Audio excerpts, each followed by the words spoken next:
Book 2, Chapter 7. Persecution of Wicliffe by the Pope and the Hierarchy. The man who was the mainspring of a movement so formidable to the papacy must be struck down. The writings of Wicliffe were examined. It was no difficult matter to extract from his works doctrines which militated against the power and wealth of Rome. The Oxford professor had taught that the Pope has no more power than ordinary priests to excommunicate or absolve men, that neither bishop nor pope can validly excommunicate any man unless by sin he has first made himself obnoxious to God, that princes cannot give endowments in perpetuity to the Church, that when their gifts are abused, they have the right to recall them, and that Christ has given no temporal lordship to the popes and no supremacy over kings. These propositions, culled from the tracts of the Reformer, were sent to Pope Gregory XI. These doctrines were found to be of peculiarly bad odor at the papal court. They struck at a branch of the pontifical prerogative on which the holders of the tiara have always put a special value. If the world should come to be of Wicliffe's sentiments, farewell to the temporal power of the popes, the better half of their kingdom. The matter portended a terrible disaster to Rome unless prevented in time. For broaching a similar doctrine, Arnold of Brescia had done expiation amid the flames. Wicliffe had been too long neglected. He must be immediately attended to. 3 separate bulls were drafted on the same day, May 22, 1377, and dispatched to England. These bulls hinted surprise at the supineness of the English clergy in not having ere now crushed this formidable heresy which was springing up on their soil, and they commanded them no longer to delay, but to take immediate steps for silencing the author of that heresy. One of the bulls was addressed to Simon Sudbury, Archbishop of Canterbury, and William Courtenay, Bishop of London. The second was addressed to the king, and the third to the University of Oxford. They were all of the same tenor. The one addressed to the king dwelt on the greatness of England as glorious in power and richness, but more illustrious for the piety of its faith and for its using to shine with the brightness of the sacred page. The Scriptures had not yet been translated into the vernacular tongue, and the papal compliment which turns on this point is scarcely intelligible. The university was commanded to take care that tares did not spring up among its wheat, and that from its chairs propositions were not taught, detestable and damnable, tending to subvert the state of the whole Church and even of the civil government. The bull addressed to the bishops was expressed in terms still more energetic.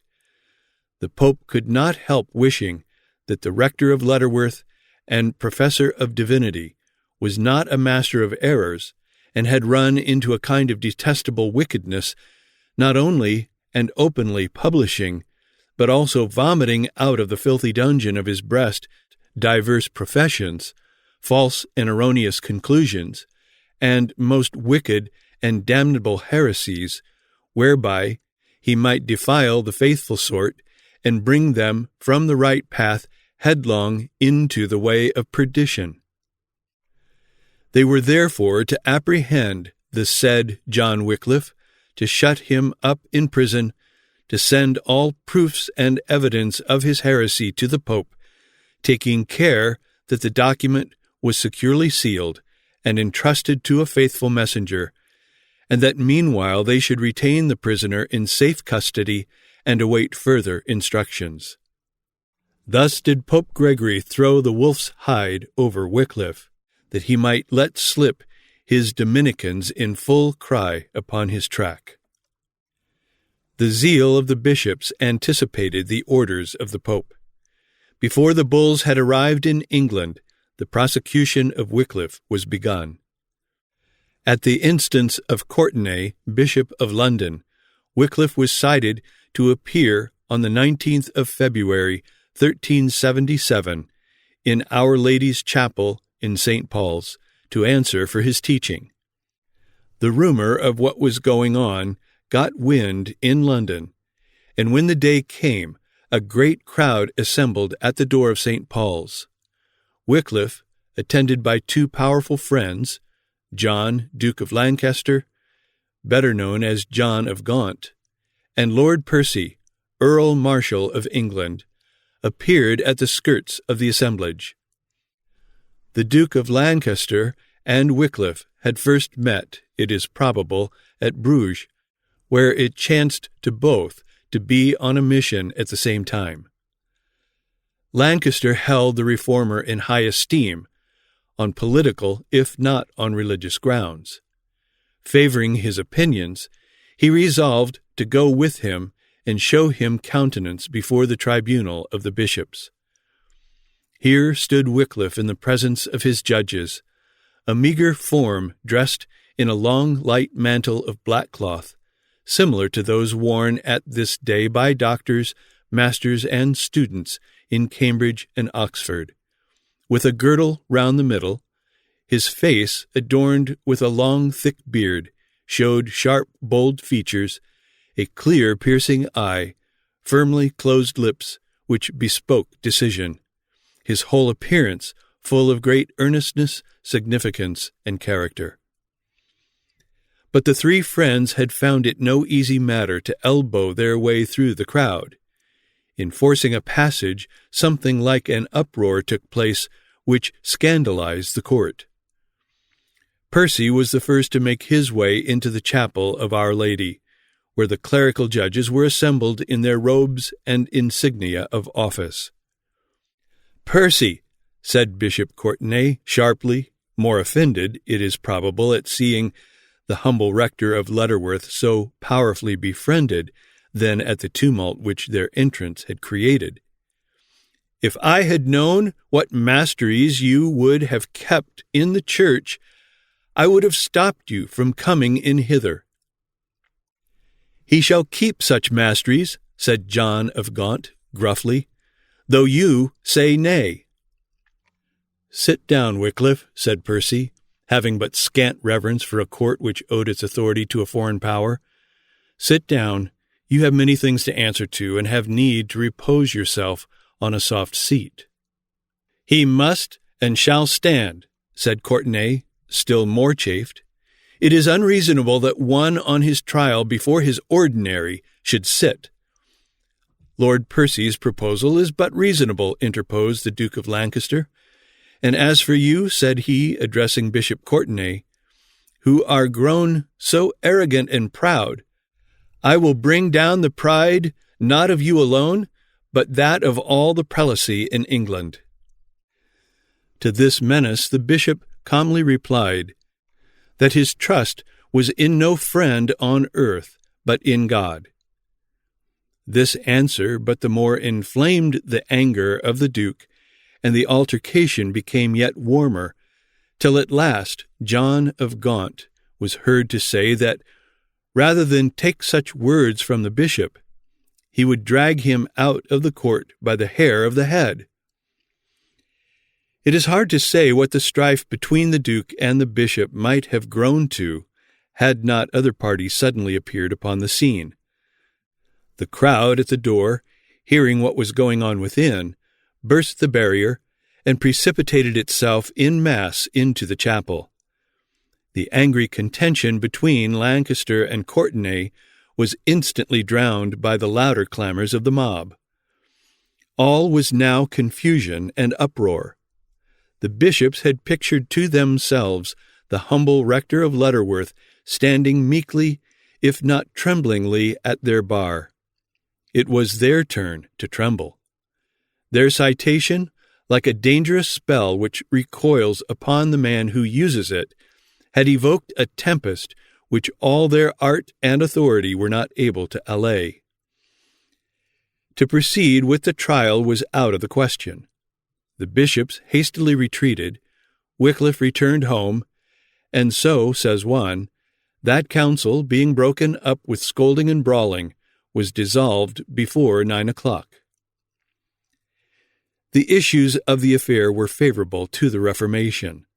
The hierarchy had received a check, and the cause of Wicliffe began to be more widely discussed and better understood by the nation. At this juncture, events happened in high places which tended to shield the reformer and his opinions.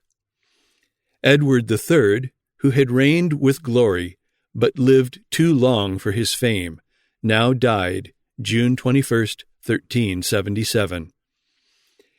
His yet more renowned son, the Black Prince, had preceded him to the grave, leaving as heir to the throne a child of 11 years who succeeded on his grandfather's death under the title of Richard II. His mother, the Dowager Princess of Wales, was a woman of spirit, friendly to the sentiments of Wicliffe, and not afraid, as we shall see, to avow them. The new sovereign, 2 months after his accession, assembled his first Parliament. It was composed of nearly the same men as the Good Parliament, which had passed such stringent edicts against the provisions and other usurpations of the Pope. The new Parliament was disposed to carry the war against the papacy a step farther than its predecessor had done. It summoned Wicliffe to its councils. His influence was plainly growing. The trusted commissioner of princes, the counsellor of parliaments, he had become a power in England. We do not wonder that the Pope singled him out as the man to be struck down. While the bulls which were meant to crush the reformer were still on their way to England, the Parliament unequivocally showed the confidence it had in his wisdom and integrity by submitting the following question to him: whether the kingdom of England might not lawfully, in case of necessity, detain and keep back the treasure of the kingdom for its defense, that it be not carried away to foreign and strange nations, the Pope himself demanding and requiring the same, under pain of censure. This appears a very plain matter to us, but our ancestors of the 14th century found it encompassed with great difficulties. The best and bravest of England at that day were scared by the ghostly threat with which the Pope accompanied his demand, and they durst not refuse it till assured by Wicliffe that it was a matter in which the Pope had no right to command, and in which they incurred no sin and no danger by disobedience. Nothing could better show the thraldom in which our fathers were held, and the slow and laborious steps by which they found their way out of the house of their bondage. But out of what matter did the question now put to Wicliffe arise? It related to an affair which must have been peculiarly irritating to Englishmen. The popes were then enduring their Babylonish captivity, as they called their residence at Avignon. All through the reign of Edward III, the papacy, banished from Rome, had made its abode on the banks of the Rhone. One result of this was that each time the papal chair became vacant, it was filled with a Frenchman. The sympathies of the French Pope were, of course, with his native country in the war now waging between France and England, and it was natural to suppose that part at least of the treasure which the popes received from England went to the support of the war on the French side. Not only was the country drained of its wealth, but that wealth was turned against the country from which it was taken. Should this be longer endured? It was generally believed that at that moment the Pope's collectors had a large sum in their hands ready to send to Avignon to be employed, like that sent already to the same quarter, in paying soldiers to fight against England. Had they not better keep this gold at home? Wicliffe's reply was in the affirmative, and the grounds of his opinion were briefly and plainly stated. He did not argue the point on the canon law, or on the law of England, but on that of nature and the Bible. God, he said, had given to every society the power of self-preservation, and any power given by God to any society or nation may, without doubt, be used for the end for which it was given. This gold was England's own, and might unquestionably be retained for England's use and defense. But it might be objected, was not the Pope, as God's vice-regent, supreme proprietor of all the temporalities, of all the sees and religious corporations in Christendom? It was on the ground of his temporal supremacy that he demanded this money and challenged England at its peril to retain it. But who, replied the Reformer, gave the Pope this temporal supremacy? I do not find it in the Bible. The Apostle Peter could give the Pope only what he himself possessed, and Peter possessed no temporal lordship. The Pope, argued Wicliffe, must choose between the apostleship and the kingship. If he prefers to be a king, then he can claim nothing of us in the character of an apostle. Or should he abide by his apostleship, even then he cannot claim this money, for neither Peter nor any one of the apostles ever imposed a tax upon Christians. They were supported by the free will offerings of those to whom they ministered.